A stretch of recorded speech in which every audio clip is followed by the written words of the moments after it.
Good Monday. This is Jay Brew, co-chairman of Seafried and Brew. Well, we got a new employment situation numbers on Friday, and mostly the press sat there and said expansion, more people are getting employed, more people are making money. This is really wonderful. Well, how will the Fed think about this? Well, in our last ALCO presentation, Dr. Ed introduced to everybody a new index, Labor Market Condition Index.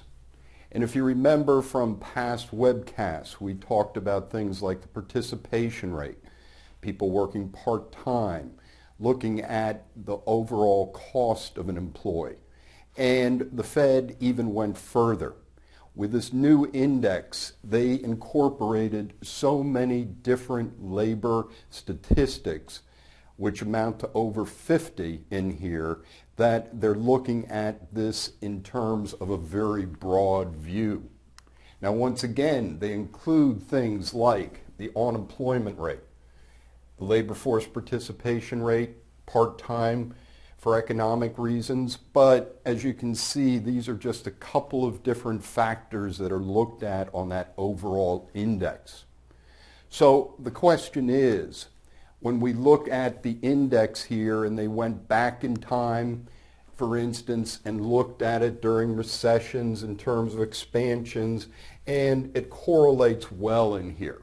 It does move around, but it correlates well to expansions and recessions. So once again, where are we in terms of, especially with that great number that came out on Friday being the headline news, to now look at it in a labor market environment, a total labor market environment. You can see that we began the year at 2.9 reading. Where does that stand compared to history? The thing to keep in mind is that average monthly change in expansion is 4. Average monthly change in recession is a negative 20. So keep in mind that 4 based upon where we are now. And you can see here that we went up to a high of 7.2, which occurred in April of this past year. So once again, if the Fed was watching that at this time, they could be very happy that we had an increase up above the average for an expansion. But then what has happened is it's come down in here.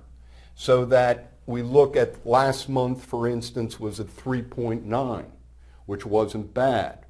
But what happened in here this month is that we actually declined to 2.9. And this has got to be worrying the Fed.